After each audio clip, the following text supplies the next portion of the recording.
Hello and welcome to video Guru में आपका स्वागत है। आज का जो सेशन है, अब मैंने आपको पहले ही बोल रखा है कि हम लोग लॉजिकल रीजनिंग करेंगे।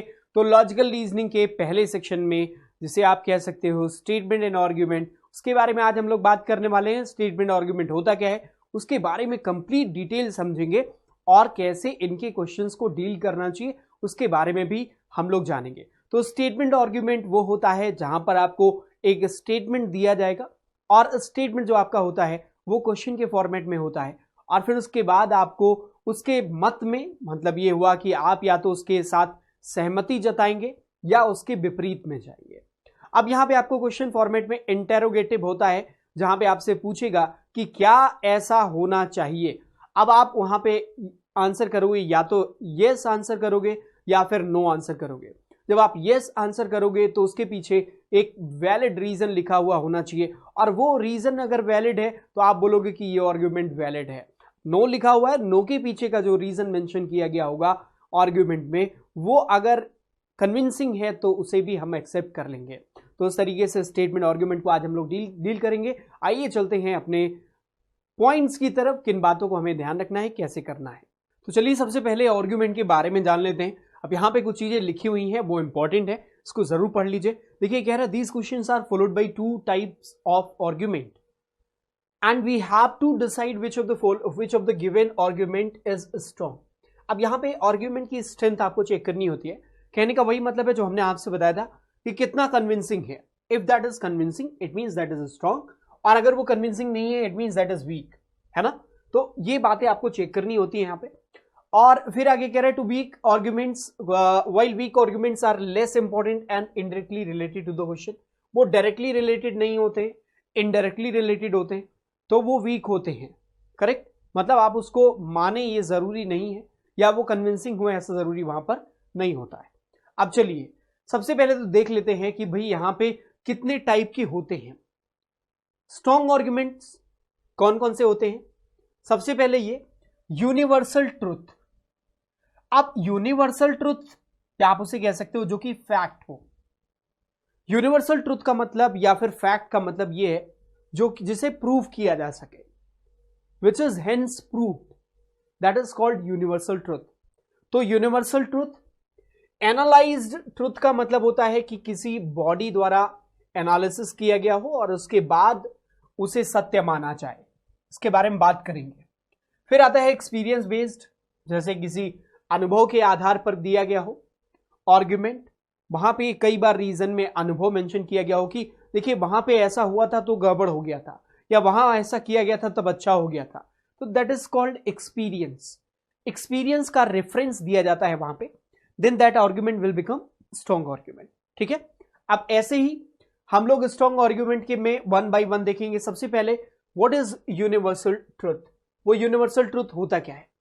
If any argument is universally accepted means की मतलब सबके द्वारा, जैसे sun rises in the east, सूरज पूरब में उगता है, ये यूनिवर्सली एक्सेप्टेड है।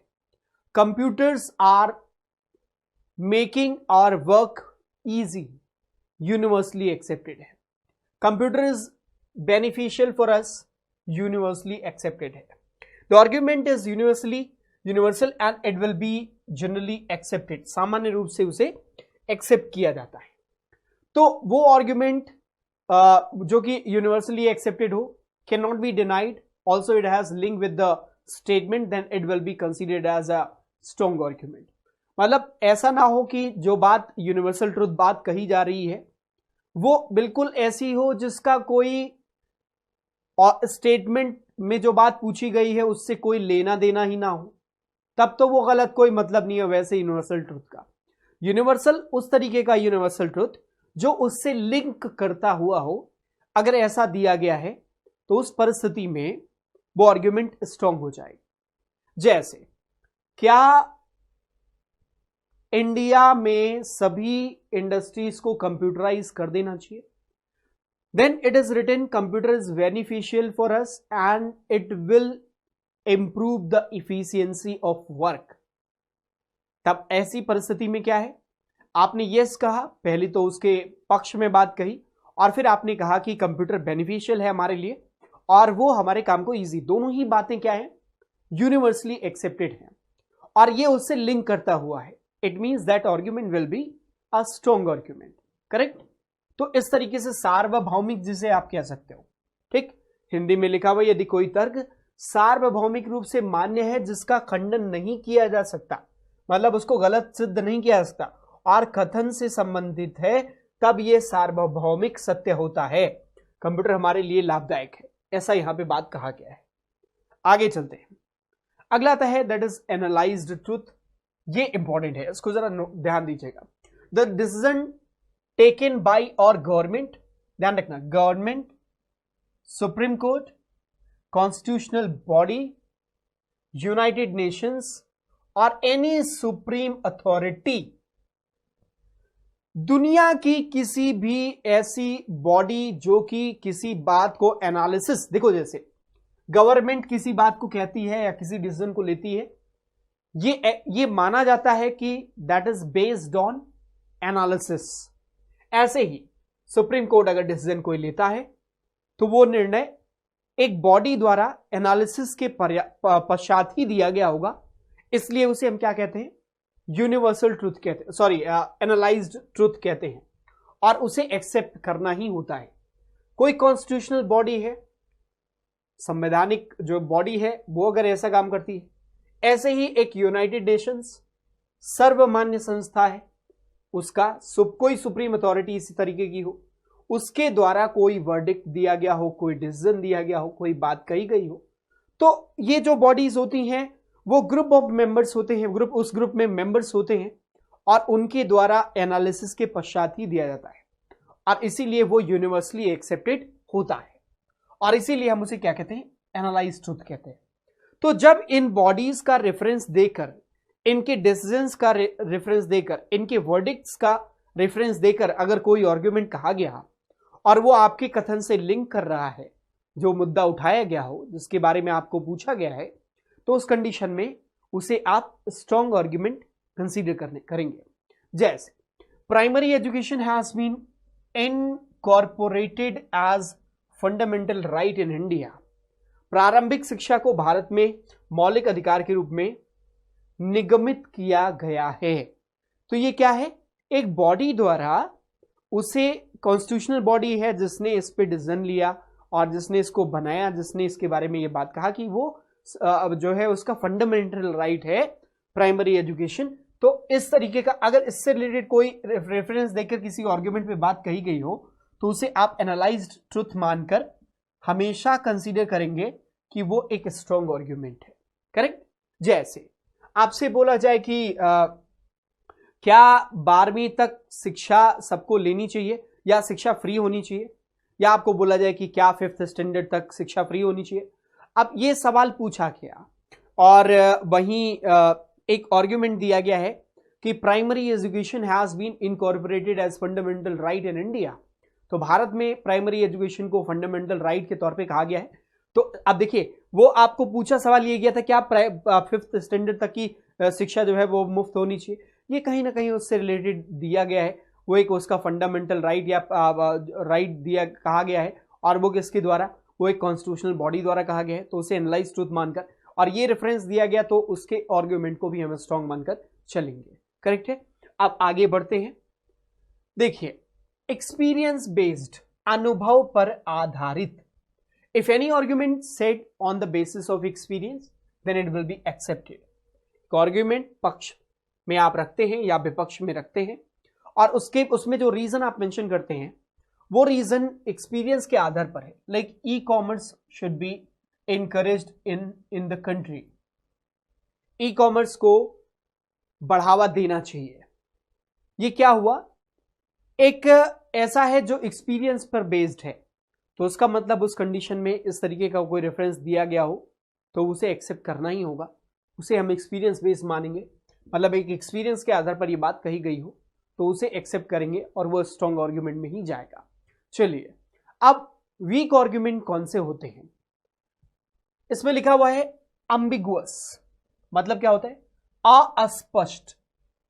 मतलब एक ऐसा आर्ग्यूमेंट जिसमें कोई बात कंफर्म या क्लियर नहीं हो रही है, कुछ धुंधली धुंधली सी बात है लीग से हट के बात है, जिस मुद्दे पे बात की जा रही है उससे संबंधित दूर दूर तक संबंध नहीं दिख रहा है, या दिख भी रहा है तो वो जो है वो बिल्कुल अस्पष्ट क्लियर कट बात नहीं है, तो ऐसी परिस्थिति में उसे अम्बिगुअस कहते हैं और उसे वीक आर्गुमेंट में कंसीडर करते हैं। सिंपल इंफॉर्मेशन दिया गया हो, साधारण निर्देश किसी तरीके से दिया गया हो, तो उसे भी हम क्या करते हैं, गलत मानते हैं, वीक आर्गुमेंट में मानते हैं। कोई ओपिनियन देता है कि ऐसा होना चाहिए, ये सही है, ऐसा होना चाहिए, ऐसा नहीं होना चाहिए, ऐसा कह के अगर कोई बात करता है तो वो अपना personal view, point of view रख रहा है, तो वो उसका ओपिनियन होता है। ऐसी परिस्थिति में भी अगर आपको रीजन में ऐसा दिखे कि कोई ओपिनियन दिख रहा है, उसे भी आप क्या करेंगे, गलत मानेंगे। सुपरफ्लुअस का मतलब होता है निरर्थक, जिसका कोई अर्थ ही ना निकले, दूर दूर तक कोई संबंधी ना हो, तो ये भी उस कंडीशन में क्या हो जाएगा, वीक आर्गुमेंट में ही आएगा। आप वन बाय वन देखेंगे इसको। सबसे पहले एम्बिगुअस आर्गुमेंट क्या होता है, देखो, the argument which is not clear in meaning, जिसका मीनिंग क्लियर ना हो एंड क्रिएट डाउट और confusion, it is taken as the ambiguous argument. देखो यहां पे जैसे one should eat drink freely because tomorrow one has to die, कल सबको मरना है भाई, इसलिए हमें खूब खाना और पीना चाहिए, हमें निश्चिंत होकर खाना और पीना चाहिए क्योंकि कल तो सबको मरना ही है।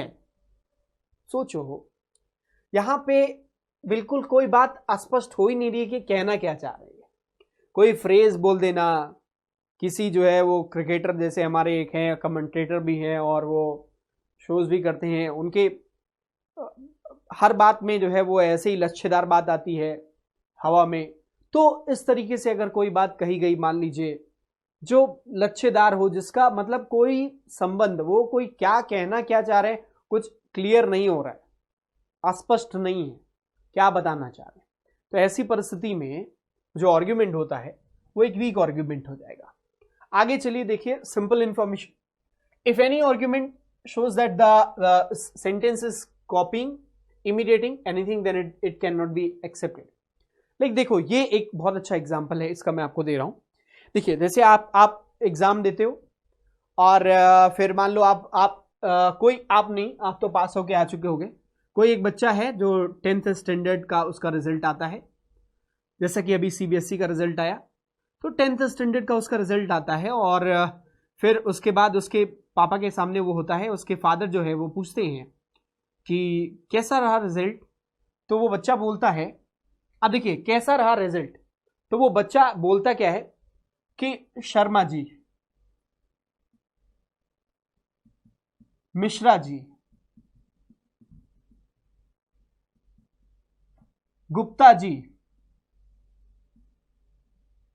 इनके बच्चे फेल हो गए।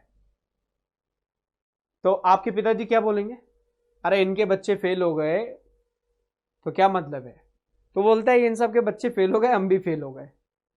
तो अब आपके पिताजी का काउंटर आर्गुमेंट आता है कि वो कुएं में कूदेगा तो क्या तुम भी कुएं में कूदोगे, तब आप इस बात पे स्तब्ध रह जाते हो, मतलब निशब्द हो जाते हो, बिल्कुल स्पीचलेस का मतलब आपके पास कुछ कहने के लिए नहीं होता, मतलब आप हार मान चुके होते हैं, मतलब आपका आर्गुमेंट जो होता है वो क्या होता है, एक वीक आर्गुमेंट होता है। आप कॉपी कर रहे हो कि उनके साथ ऐसा हुआ इसलिए हमने ऐसा किया, वो फेल हुए इसलिए हम भी फेल हो गए, वहां पे ऐसा हो रहा है इसलिए हमें भी ऐसा करना चाहिए, दैट इज कॉल्ड कॉपी या इमिटेटिंग, और इसी को कहते हैं सिंपल इंफॉर्मेशन। यहां पे एक एग्जांपल भी लिखा हुआ है, Sachin should take the retirement from the cricket because most of the cricketers at his age prefer to retire, so it will be a weak argument. अब सोचो, लोग ऐसा करते हैं तो हमें ऐसा करना चाहिए, कितनी गलत बात है, हमें जो सही लगता है वो हमें करना चाहिए, लोग अगर ऐसा कर रहे हैं वैसा इसलिए हमें करना चाहिए, ये कोई वैलिड रीजन नहीं हुआ। तो इसीलिए ऐसा आर्गुमेंट हमेशा क्या होता है, एक वीक आर्गुमेंट होता है, सामान्य जानकारी होती है, कुछ डिटेल नहीं है। आगे चलिए, opinion based, if there is any personal suggestion, personal opinion, personal comment, etc, then such type of argument be considered weak। अब यहां पे देखो, relocation of the factories out of the city, अब ये पोल्यूशन के रिस्पेक्ट में बात की जा रही है कि relocation of the factories out of the city is the only way, ये वर्ड याद रखना, only way to save the और सिटी फ्रॉम द पोल्यूशन, पर्यावरण को बचाने का, पोल्यूशन से बचाने का एकमात्र ये तरीका है। अब जब इन्होंने ओनली कह दिया, इनको ये लगता है, क्या लगता है कि यही एक लौता तरीका है। तो ध्यान रखना, none, only, never, can never,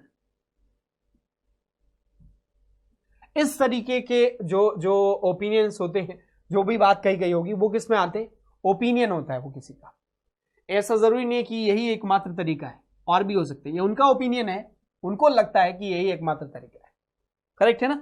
तो ध्यान रखना, ऐसा कुछ भी दिया गया हो तो वो आर्ग्यूमेंट क्या हो जाएगा, एक वीक आर्ग्यूमेंट होगा, ओपिनियन पर आधारित आर्ग्यूमेंट होने की वजह से। करेक्ट? चलो, सुपरफ्लुअस क्या होता है? निरर्थक, जिसका कोई अर्थ ही नहीं है। अब जैसे, क्या गोल्ड की कीमतें बढ़ जानी चाहिए? अब देखो, मैं एक बहुत सिंपल सा बोल रहा हूं आपको, क्या गोल्ड की कीमतें बढ़ जानी चाहिए? और आर्ग्यूमेंट दिया हुआ है, हाँ गोल्ड की कीमतें बढ़ जानी चाहिए, क्योंकि हमारे जो खिलाड़ी हैं ओलंपिक में 4 गोल्ड मेडल लेके आए हैं। अब हमारे खिलाड़ी 4 गोल्ड मेडल लेके आए हैं, इसलिए गोल्ड की कीमतें बढ़ जानी चाहिए। अब बताइए, कोई लिंक है क्या? किस इसका कोई अर्थ निकल रहा है क्या? नहीं निकल रहा है, तो इसीलिए वो निरर्थक हो जाएगा। यहां पे लिखा भी हुआ है, if the given argument does not have any useful purpose और is in excess of the need, then it will be taken as weak argument. Import of the foreign books should be banned. Import of the foreign books मतलब विदेशी किताबों के import को ban कर देना। क्यों ban कर देना चाहिए भैया?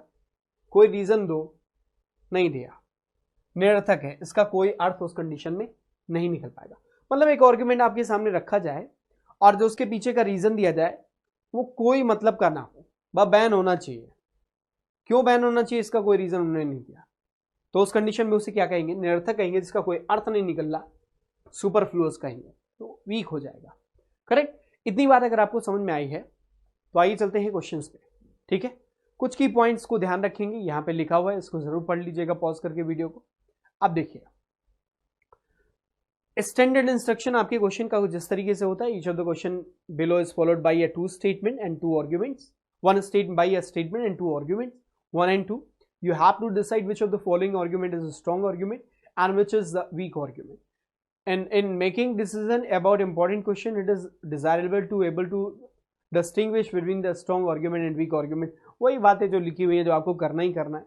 चलो, इस तरीके से आपको आंसर देने के लिए रह जाएगा। If only argument 1 and 2 is strong, if only argument 1 and 3 are strong, if only argument 2 and 3 are strong, if only argument 2 is strong, none of these.